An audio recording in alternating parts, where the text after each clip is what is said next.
For almost 30 years, Stalin ruled the Soviet Union, doing anything he needed to achieve his goals. Anyone who got in his way was destroyed.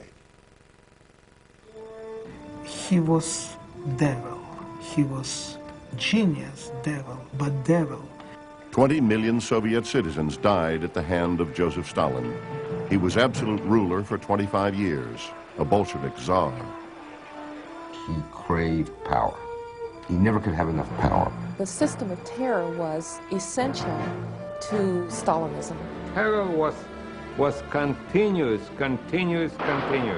I was asleep, and all of a sudden I woke up and I saw strangers in military uniform in our apartment. Во многих кровавых We know that he делах signed есть a его number подпись. of orders to execute people who were totally innocent.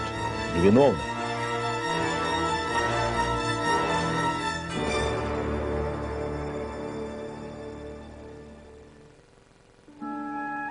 At the end of the 19th century, Russia was the largest country on Earth. From the fertile fields of the Ukraine to the frozen tundra of Siberia, this ancient land was big enough to hold the United States and Europe within its borders. The ruler of this vast empire was Tsar Nicholas II, the shy, awkward inheritor of the 300-year-old Romanov dynasty. He and his family lived a privileged and genteel life. Typical of the European royalty, they actually were. 9 out of 10 Russians, however, lived in villages, eking out a living from the land. In 1879, 2 of these peasants gave birth to a son, Joseph Zhugashvili, later to be known as Joseph Stalin. Joseph's mother was a maid and washerwoman and a devout Orthodox Christian. His father, of whom no photos remain, worked occasionally as a shoemaker and was a violent alcoholic. The family lived in this shack in the tiny village of Guri in the Russian province of Georgia. His father was incredibly poor, very poor man, and he had terrible passion to drink. He beat wife, he beat her cruelly, violently, and so this violence come in his heart from his childhood. He was an awkward-looking boy. Young Joseph's face was pockmarked by smallpox, and a childhood accident left one arm shorter than the other. And he stopped growing at 5 feet 4 inches. He was quite small. He liked to have wedge shoes, making him sort of a bit higher, and he had a very dark, sinister look, particularly his eyes. They're always described as yellow or tigerish eyes. That was his main impression given. He was a good student, good enough to enroll in a seminary school. But the priesthood was the last thing on Joseph Zhugashvili's mind. 50 years earlier, Karl Marx had written of a world where the workers, not the aristocracy, controlled the destiny of a nation. In Russia, these ideas were turned into a political movement, Bolshevism, by Vladimir Lenin, a man the Tsar's police thought dangerous enough to exile to Siberia. This excitement drew the shoemaker's son like a magnet, and at 19, he left school to join the cause. He was not much of a theorist, but he was militant and committed, even masterminding a bank robbery to fill the party coffers in 1907. He was a man of action, which Lenin admired. When Lenin first met Stalin, he wrote to someone, "I've met a magnificent Georgian." And it's clear that he saw in Stalin at that time the kind of person he hoped to attract to a movement that was then primarily a movement of intellectuals. That is, a person with working-class peasant origins, not an intellectual, but a person who, as Russians say, was very delavoy, could get things done. He certainly saw himself as a fighter, and in 1912 he began using the name Stalin, which means man of steel. But it was difficult to make any progress because Stalin and his comrades kept getting arrested by the Tsar's police. They languished in exile for years in houses like this one in distant Siberia. He was in prison many times. He was in exile endless time. And prison and exile would be for him as native home. And he will make prison and exile like native home for millions of his citizens in future. The exiles would soon get their chance. On June 28, 1914, Archduke Ferdinand was shot by a Serbian nationalist in Sarajevo. World War I broke out a month later, and Tsar Nicholas sent millions of Russian troops to fight in his name. The men marched off proudly, but their enthusiasm soon sank as fierce German fighting decimated the Tsarist forces. 4 million Russians were killed, wounded, or missing within a year. The surviving soldiers resented dying for someone else's cause, and morale plummeted. They refused to go to battle. They defied their officers. They deserted the army and went home to the village and burned down the landlord's manor house. And when later someone said to Lenin, "Who voted for the revolution?" he said, "The soldier, the peasant soldier voted with his feet. He deserted." In February 1917, a crowd of angry citizens and disaffected soldiers took over St. Petersburg. The Tsar knew his government couldn't stand, and he abdicated a few days later, ending the 300-year-old Romanov dynasty. A provisional government then briefly shared power with the revolutionaries. But in April, Lenin came back to Russia demanding a completely proletarian victory. "The people need peace," he said, "and they give you war, hunger, no food, and the land remains with the landholders." In October, his Bolsheviks swept away the moderate government. It was a momentous victory, but except for writing a few editorials, Joseph Stalin was not a part of the action. Later, he would have Soviet historians invent a heroic role for him. He would make his mark in the next and bloodiest phase of the revolution, the Civil War.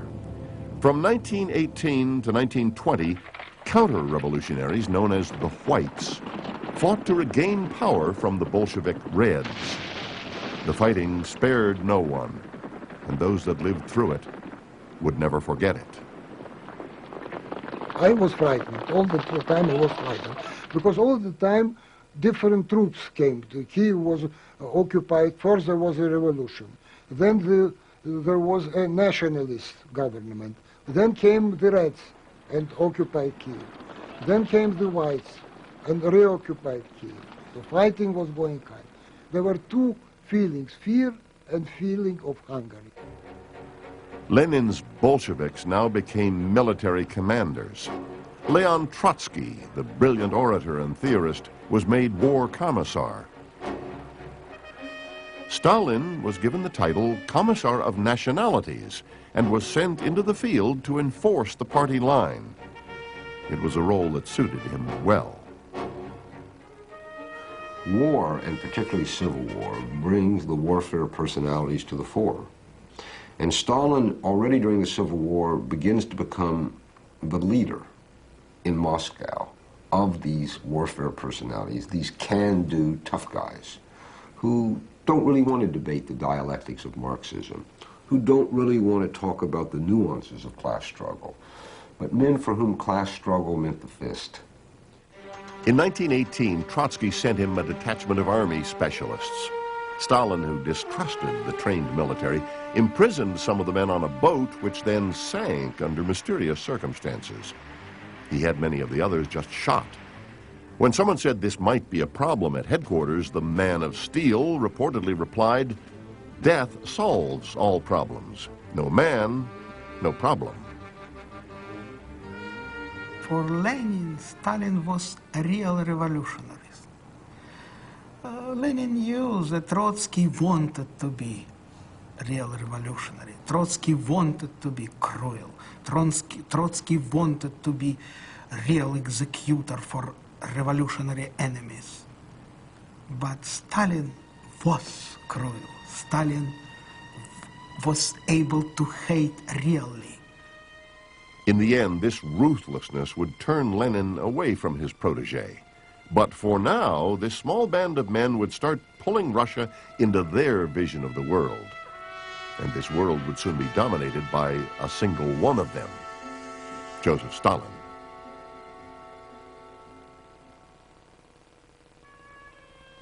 Like most young men, Joseph Stalin fell in love and married during his early years. His first wife, Yekaterina Svanidze, died a few years after they were married.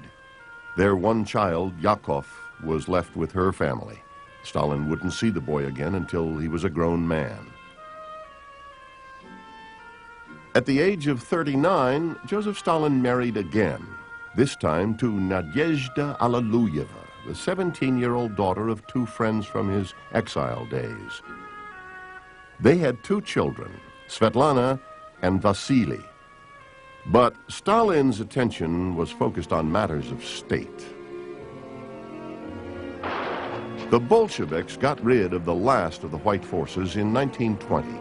Now they would remake Russia as the first communist state. Marx had called religion the opiate of the masses, so the Bolsheviks set out to eliminate it. Churches were desecrated, and priests openly mocked. I believe the most terrible thing in Bolsheviks' empire that they were atheistic empire. They finished Russian religion, and result was terrible. They stopped to be people. They became crowd, incredible crowd. Food was scarce since the Bolsheviks had seized every scrap of grain during the war.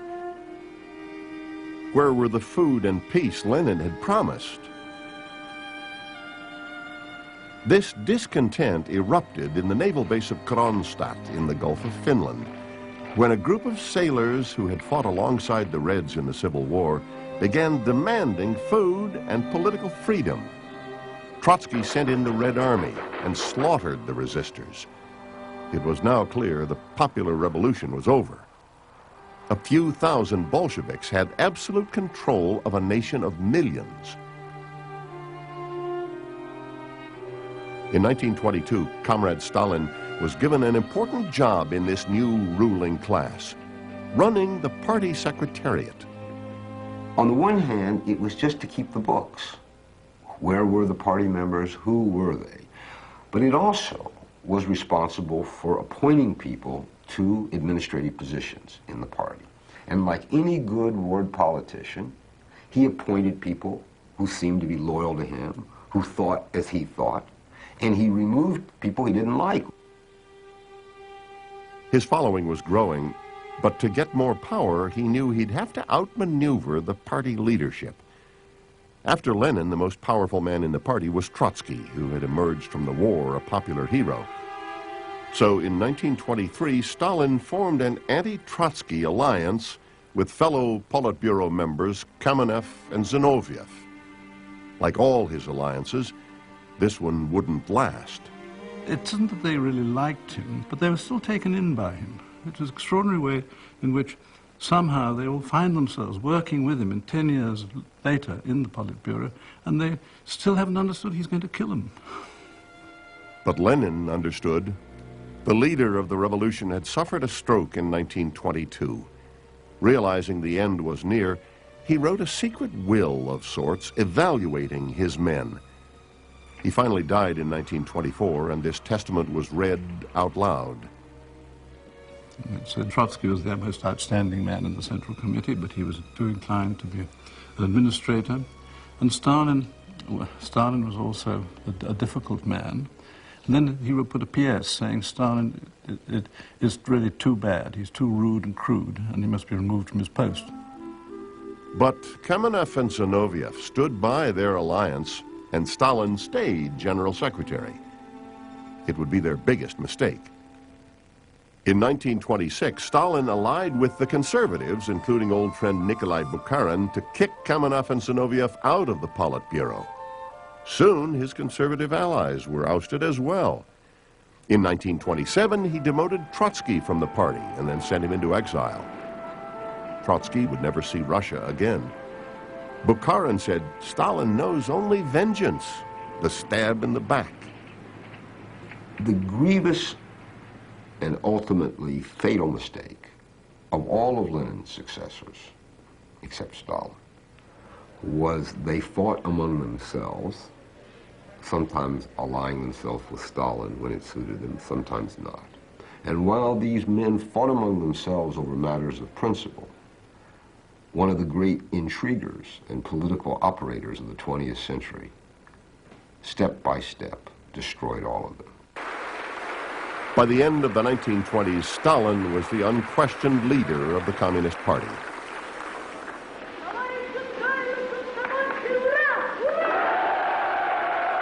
He'd now pull the Russians into his vision of the world, whether they liked it or not. The first step was to collectivize the farming, a cornerstone of Marxism. He had the better-off farmers, known as kulaks, kicked off their land and sent to Siberia. More than 15 million of them were uprooted in the 1930s. The rest of the peasants were then forced onto enormous collective farms. But they didn't go happily.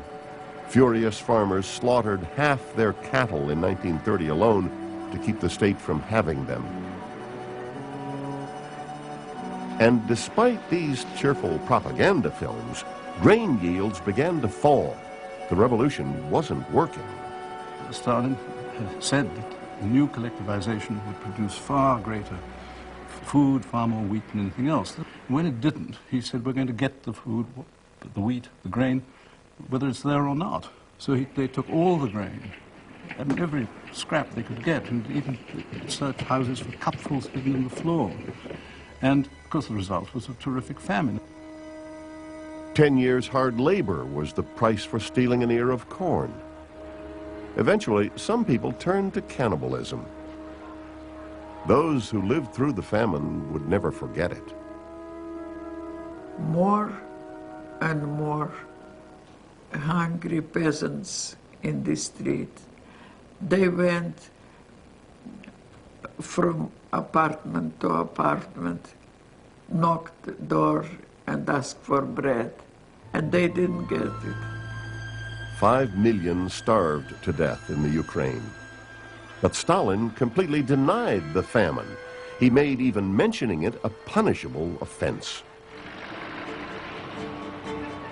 He focused instead on the more public achievements like the great industrial projects of the first 5-year plan started in 1928. Stalin knew that if socialism was going to work, the Soviet Union would have to industrialize quickly. People threw themselves into the work, and some industry rose out of the wilderness. But no amount of enthusiasm could fulfill Stalin's unrealistic expectations. Hardly anyone met their quotas, but since failure meant prison or worse, accountants merely lied about productivity. It was impossible to find what the production figures were, because every director had to fake his figures, because if you say you failed, you're out, so you might as well be caught a year later for faking, and this happened on a very large scale. This mass deception could only work if people were too terrified to tell the truth. So Stalin developed the Gulag, a group of labor camps where millions of people were literally worked to death. One man was sentenced to 10 years in the Gulag when his army tank got stuck in the mud. It was enough to convict him of sabotage. The prisons were full of people who were 10 minutes late for work. Little 17-year-old girl, I remember, she came to our camp. She was 10 minutes late to work. Somebody stole some potatoes, sack of potatoes. They were getting 3-5 years in prison and labor camps. That was terrible thing. Terror was continuous. The camps became microcosms of the illogical world outside. I remember I was in one of the camps, and the commander of this camp, he was continuing what Stalin did, because he took on himself the mission to shoot at random every evening somebody. He selected 3, 5, 7 people, 10 people, and he was shooting them for nothing. Slave labor built some of Stalin's most ambitious projects, like the Baltic White Sea Canal. The canal was an engineering disaster and was soon abandoned. But a proud Joseph Stalin visited the site, proclaiming it a victory for socialism. These kinds of successes were impressive, especially to Western visitors like Charles Lindbergh and Anthony Eden. H.G. Wells visited in 1934, and when he met Stalin, he said, "I have never met a man more candid, fair, and honest. Everybody trusts him." Franklin Roosevelt even reopened diplomatic relations, closed since 1917. A better judge of character was Lady Astor, who asked Stalin how long he was going to go on killing people. He candidly replied, "As long as necessary." He would find it necessary for the rest of his life.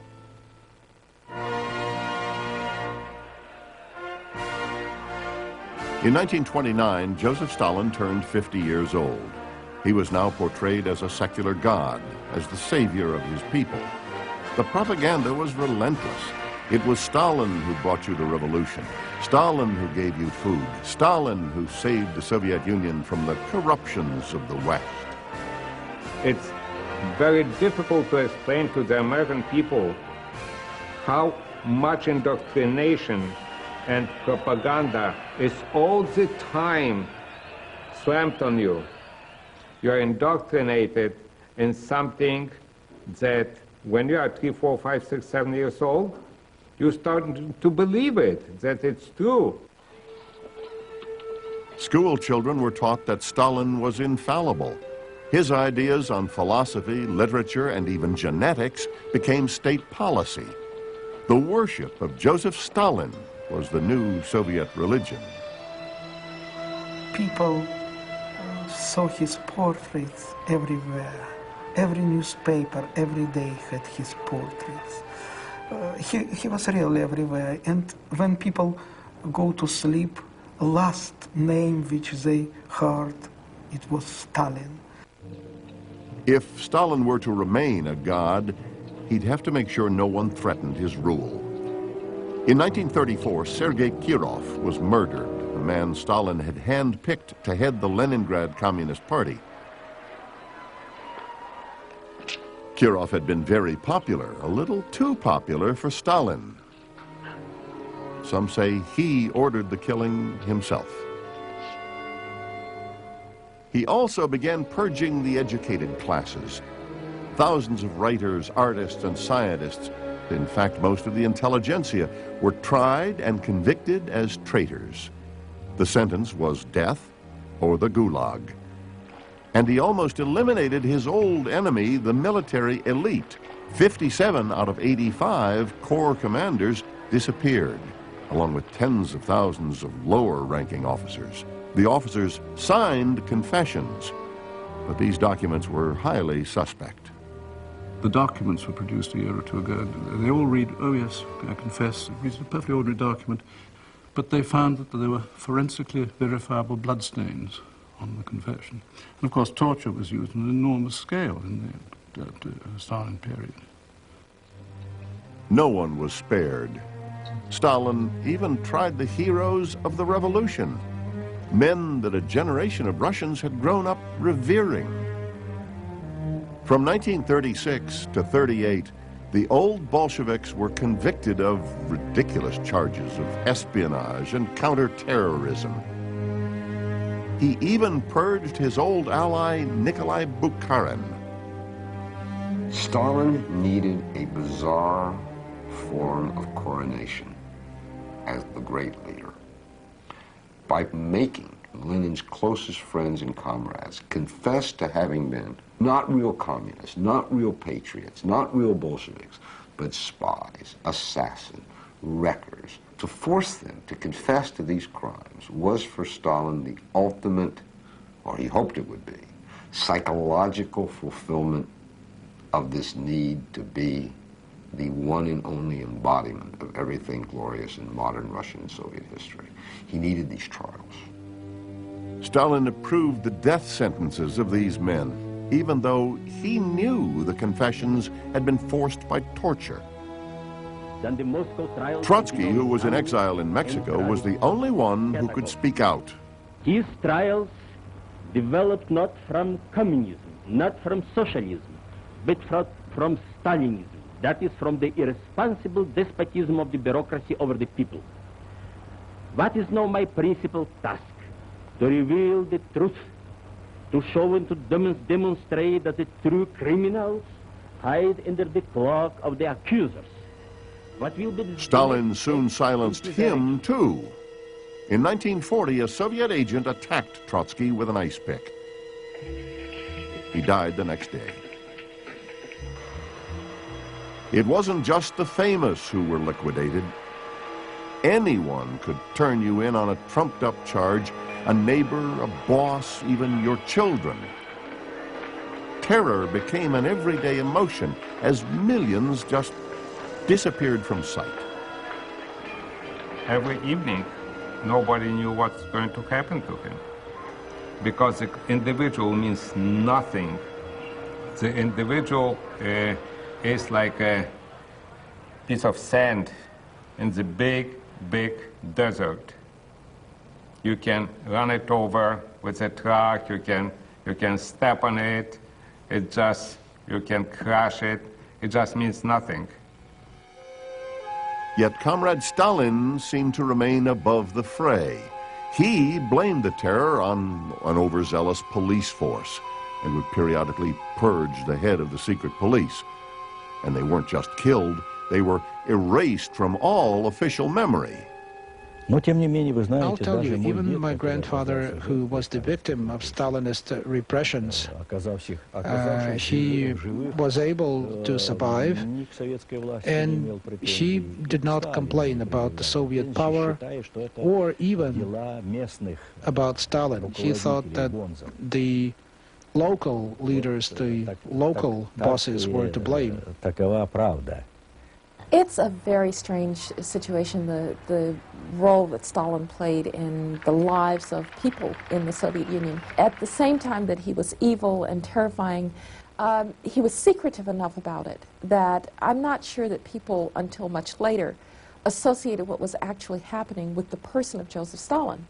But one person did. His wife, Nadezhda, had learned about the famine from students returning from the Ukraine. She and Stalin began arguing frequently. One night at a banquet at the Kremlin, Stalin started flicking cigarettes at her across the table. She stormed out of the room and was found dead of a gunshot wound to the head the next day. What we don't know is whether she retreated to their apartment in the Kremlin and shot herself to death, or whether there was a fight and he killed her. We don't know. People who hate Stalin greatly in Russia believe he killed her. People who still find some reason to say positive things about Stalin believe she committed suicide, and after that, as they say, his heart turned to stone. Nadezhda's death severed his last link to reality. He had seen enemies everywhere for so long that he could no longer recognize a real one. In Germany, Adolf Hitler was creating a society as inhuman and repressive as Stalin's Soviet Union.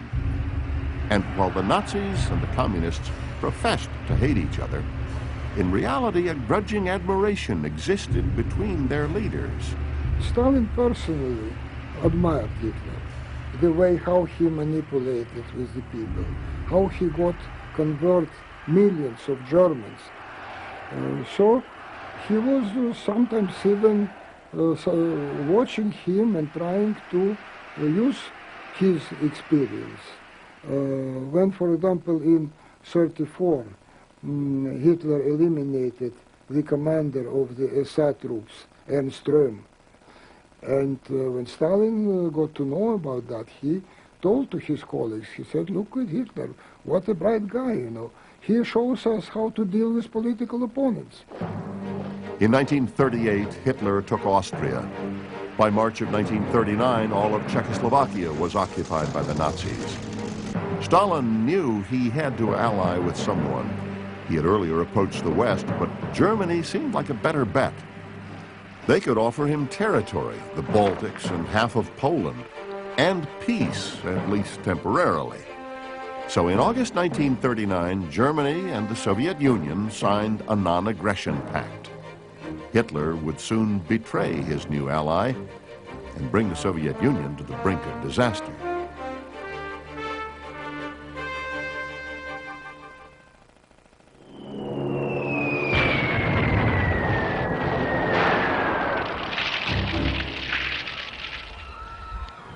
In the summer of 1940, the German takeover of Europe seemed unstoppable.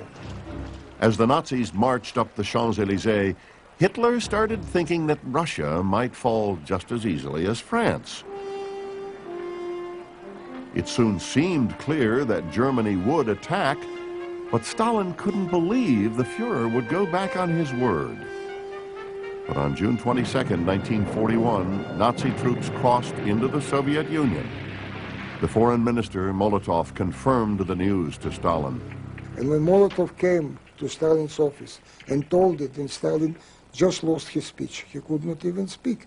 He just sat down and was silent for some time, because here he understood how Hitler practically tricked him, how he misjudged, you know, Hitler. The misjudgment was monumental. In a month, German troops were 100 miles from Leningrad. Smolensk fell on July 16th.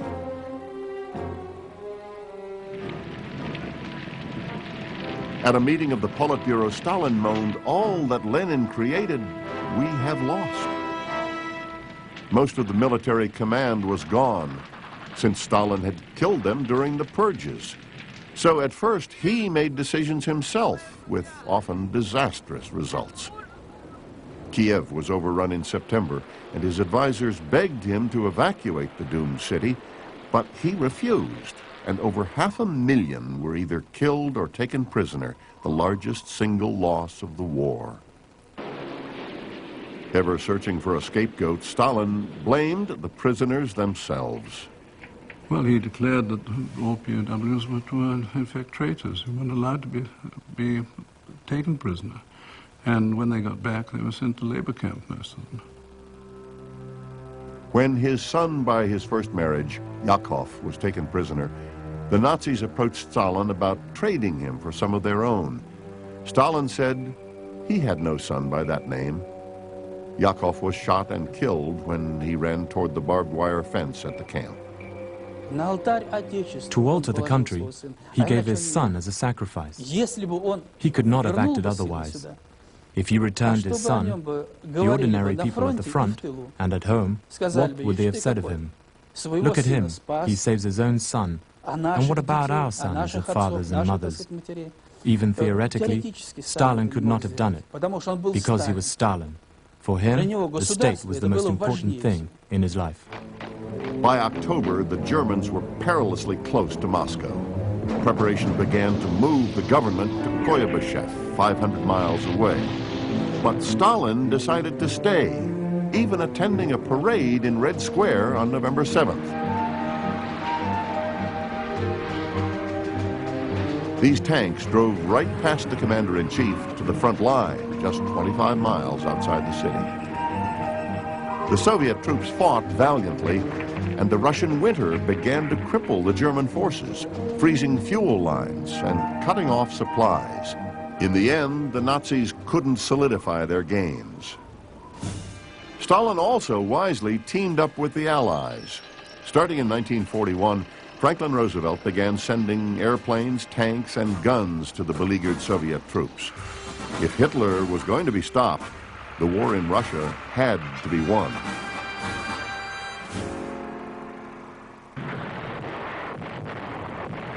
In June 1942, the Nazis began an offensive in southern Russia. The fighting settled in Stalingrad, where it quickly degenerated into fierce house-to-house combat.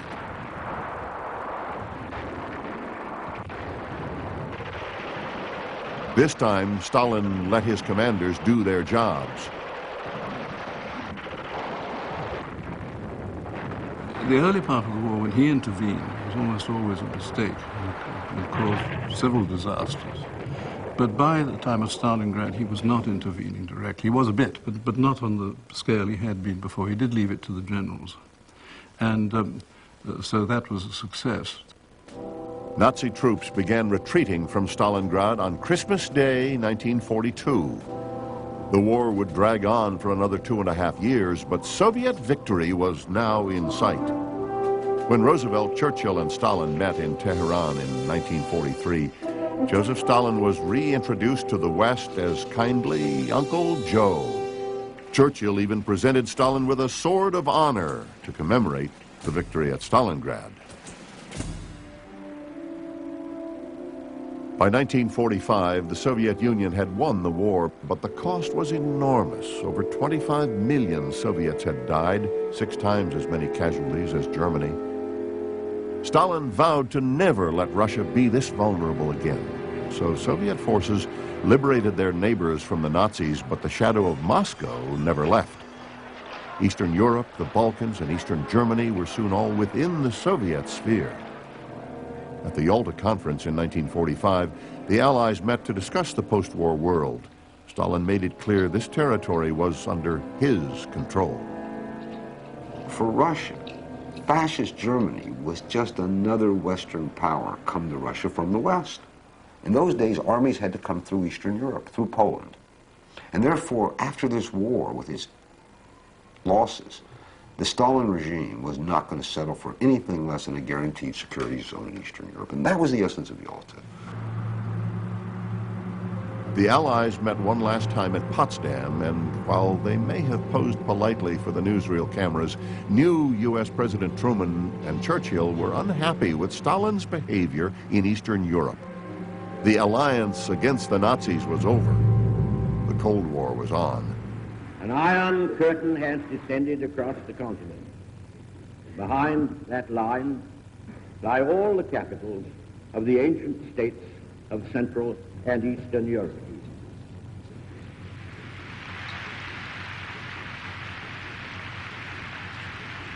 Back home, Stalin was even more popular than before. Grateful Russians hoped that the magnificent victory would sweep clean the miseries of the past. But the war had only distracted, not changed, Joseph Stalin. Thousands of returning soldiers were sent to labor camps because Stalin was afraid they would revolt against life at home now that they had seen the splendors of Europe. Even his loyal translator was not above suspicion. My pass was taken away and I went out waiting that I'll be arrested next day. But 2 weeks passed and nothing happened. So I even didn't go home at night. I knew that they usually arrest people at night. And then all of a sudden came a call from a magazine, a weekly magazine, and I was invited to work for that. And from the editor of this magazine, I understood that it was Molotov who protected me. I don't know why, you know. 4 assistants before me of Molotov were shot. Why I was not shot, I don't know. Why somehow he just, you know, put me there and probably also got some kind of blessing by Stalin not to touch me. Few got off so easily. The crowds may have adored him, but Stalin was still sure everyone was out to get him. His newest public enemy was the Jews. Many leading Jewish intellectuals were tried as enemies of the state and killed. He even arrested the most prominent doctors in Moscow, many of whom were Jewish, because he thought they were plotting to poison him and his advisors. Quite a lot of doctors were arrested, but they were almost all Jews. But they named group of 8 or 10, of whom 3 were Gentiles and 7 Jews. So he said, we're not being anti-Semitic, we're arresting Gentiles as well.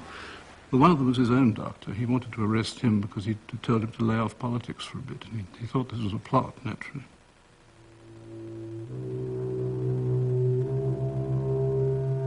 On Stalin's 70th birthday in 1949, pictures of the great leader were projected into the sky over Moscow.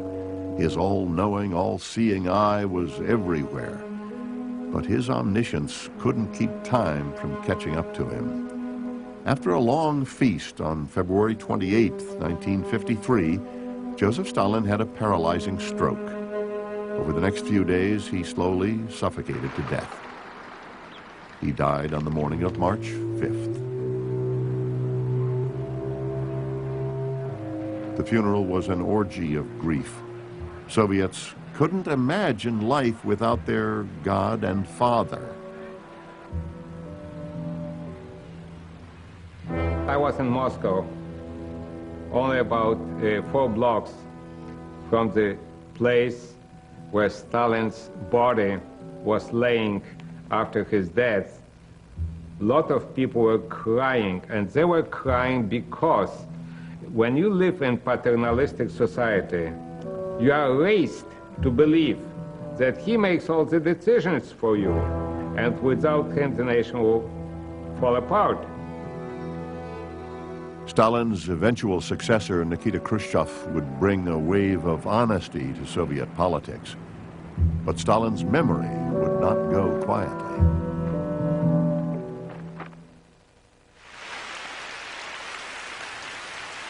In 1956, Nikita Khrushchev gave an extraordinary speech at a closed session of the 20th Party Congress. He said that while Stalin had been a great leader, he had committed terrible crimes against the Soviet people. His listeners were stunned, and some were angry. For a lot of people, it was the beginning of the end of belief in the system, because if the man who ruled Russia for almost 30 years could be so wrong and so maniacal and so horrible and so bloodthirsty, what did that say about all of them who had lived under his rule and had been a part of building this system? Leonid Brezhnev and his successors went back to the silence of the past. But in 1985, when Mikhail Gorbachev became General Secretary, he vowed to break the stranglehold that Stalinism had left behind. His reforms pulled the Soviet Union away from the secrecy and terror of the past. They also broke the country apart. Я, тем не менее, долго считал, что эту систему можно. For many years, I thought that the system that we inherited could be improved. But that was an illusion. The Stalinist model could not be improved because it was imposed by the Bolsheviks on our country, a system that assumed a monopoly of power, a dictatorship of one party, repression, coercion, the suppression of political and cultural freedom. It is very difficult to go beyond, to move away from that system. In fact, some want to move back to it. Today, there is a resurgence of nostalgia for the strong hand of Joseph Stalin's reign. I'm proud because during the Stalin era, our country became one of the most developed.